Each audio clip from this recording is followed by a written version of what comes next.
What's going on, guys? It's Cliffy here, joining you for Game 9, and just quickly I'll tell you what happened because it was supposed to be Game 8 today, but funnily enough I played it and then something went wrong with the recording software, so no Game 8, but I can tell you that we did lose to the Mumbai Indians by, I can't remember what it is, I think we got rolled for about 90 odd, so not a good game for us overall, and we did make a few changes that game. We brought in Angelo Matthews, obviously, after he scored his 100 for Sri Lanka against England last night.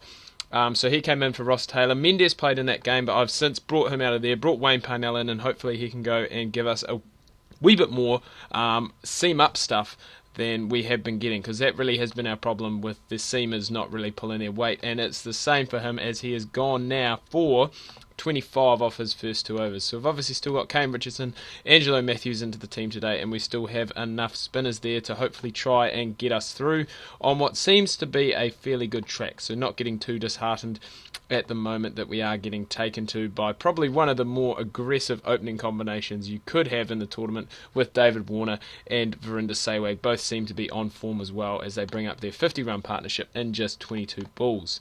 So we'll bring back to Bish Kumar, who actually bowled pretty well in the last game, but not as well as man of the match Malinga, who picked up, I think it was 5 for 15 in the end. So pretty much just absolutely destroyed our top order, just as the top order is destroying us. 66 off 5. Thank you. That's what we needed. A wicket. In comes Oja. He was in some good form as well. Hopefully we can get Warner too. Oh, I thought we had that actually. I thought we had that for a second. But anyway, fielding restrictions now gone. So hopefully we can go and really slow things down with the spinners, because that is what we are going to have to do, as they pick up 75 in the first 6. And it's not looking good already, with David Warner bringing up his 50 in just 23 deliveries. But we do pick up Oja. Sharma comes in and picks him up LBW. In comes another great player, Mahela Jayawardene. My God, they are just stacked. Stacked with good players. Unbelievable. They just have player after player after player. But really good job by the spinners. They've gone and really tied it down, and that run rate has dropped considerably. It's now just above 10, but still in danger zone with David Warner in there. He's slowed down a wee bit from what he was striking at earlier, but obviously we do know how he can go and flip the switch. So be it, and just start taking us apart. But these spinners have come in, they've done a very good job bringing things down, but this looks like the 50-run partnership. It has come in a bit of a slow time, and as you can see, that run rate has now dropped down to 9.5, and if we can somehow keep these two, I guess, well, keep these two obviously in and not scoring very fast, or get them out ideally. If we can keep the team below, I'd say 200, hopefully we'll be in with not too bad of a shout. But the Yuvraj Singh experiment, that didn't really work. He went for 14 off that 1 over, so he won't be coming back in. David Warner will be eyeing up a century here, and Jayawardene is gone to his fellow countryman Matthews, who has actually only picked up his 2nd wicket of the series, but that's because I haven't been using him too much, and maybe that is my problem. Maybe he is that all-rounder that I need in there. I've obviously tried a lot of players. Tried Mitchell Marsh, obviously tried Wayne Parnell, tried Steve Smith, and just with no luck. But maybe Angelo Matthews is the way to go, and hopefully he'll be the man to take us forward. And hopefully Wayne Parnell, who picks up his first wicket of the season, I think this is only his 2nd game, maybe we're finally starting to get on to something positive, get on to the right combination, because that really is what has been lacking, is just in games we've either batted really well, bowled really well, and that is huge from Warner to bring up his 100 off just 57 deliveries, 12 fours, 3 sixes at a strike rate of 180. He has just been tonking it today and hits another 4 there. Hopefully, as I said, we can go and pick him up, because he has just taken 22 off Matthews over, and that again is another one where maybe we went and bowled him one too many, but finally he is gone. Parnell picks him up. He's bowled pretty well today, I must say, even though he has been under a wee bit of stick, and we'll bring in Kane Richardson to bowl the final over, because once again Bish Kumar has been taken, and he can't bowl at the death anyway. He's always struggled. He's never been a death bowler. So we get 193 to chase, so hopefully our batsmen can go get off to a good start. We're not going to go all out attack straight away. And yeah, obviously that is what got... Oh yes, that will do. third ball. That's what got Mumbai off to such a... No, sorry, we're playing Delhi in this game, not Mumbai. Played Mumbai last game. That's what got them off to such a good start as Dravid hits his first 6, and that's huge. That is actually off the screen. This is what Delhi did. They got off to a very quick start, got some runs on the board early, and it really went... And we pulled it back with those spinners, and obviously a few of those seam bowlers pulling it back as well. So that really is what we need to do, and it is starting to get... We are past the halfway stage of the tournament. It really is starting to get time where we need to pull up our socks and grab a few wins, because it is going to be hard work to make that top 4. I mean, if we win this game, we head up into, I think it's 8th equal. So, I mean, we really need to do that, start there, and then move on from there.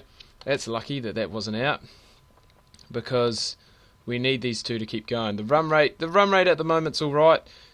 If these two can go and stay in, as we know, we do have a very destructive middle order, especially with Angelo Matthews in there.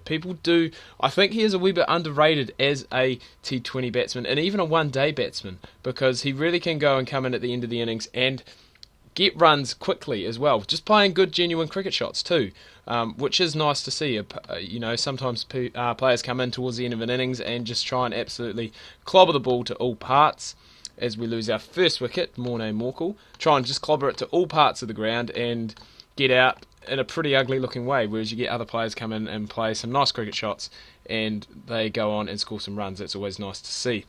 Samuels, as I was going to say, obviously in Game 8, well, I thought I said, but with the recording stuffing up, has really been the backbone of the batting lineup this season, along with the openers. The top 3 really have been the ones that have gone and led the way to getting us 2 big totals. But as you can see now, just the run rate is now up above 12, because we somehow only pick up 2 in an over when the field is spread. How does that work? We just have to go for it. It's going to be another loss, though. That's what it's looking like. Look at this, can't even hit it off the bloody block. Yeah, and then gets bowled 4th ball. Unbelievable. Pandey came in, he played an alright hand in the... Oh, wow. He played an alright hand in the other game, but he's made a golden duck here, and all of a sudden Morne Morkel is on a hat-trick, and the run rate is now up above 20. We need 79 off the last 4 overs, which pretty much is not going to happen, and we are going to sink to our 8th loss of the tournament, unless we can have some Marlin magic here, along with Angelo Matthews. But looking like another loss, and it really is starting to frustrate me that we cannot go and pick up this crucial win, because that really is what we need. I'm tempted next game maybe to get Samuels to come in and open, just so we can go and try and get off to a good start, because as you can see, he's trying his best here. He's picked up 50 off just 30 balls, and he really has been, as you can see, the mainstay of our batting lineup this season with his 379 runs. But he does go next ball, probably trying to smash it out of the ground, as I said they do. But 41 off 7 is now impossible unless we get a few no balls in here. Angelo Matthews, he bowled well in that first over, and then obviously went for a few, and he's hit that one for 4. How did that go over the fielder's head? That's what I want to know. But anyway, not as much of an embarrassing defeat as the 80-plus run one to Mumbai that you guys didn't get to see. But I do hope you've enjoyed this video, guys. If you do have any suggestions or tips to help me out to win a game, would be much appreciated. Because as you can see, boom, 9 games, only the 1 win. You know, if we get on a bit of a roll, we can maybe go and try and get up here, but we still need to win. It's getting to the stage where it's almost do or die time pretty much in every game, which isn't ideal. Do hope you enjoyed this video. If you have, please remember to leave a like. If you are new, do subscribe. I'll chuck a link down below to the Cricket Coach Game website. Make sure you check that out if you want to go purchase the game and play along with me.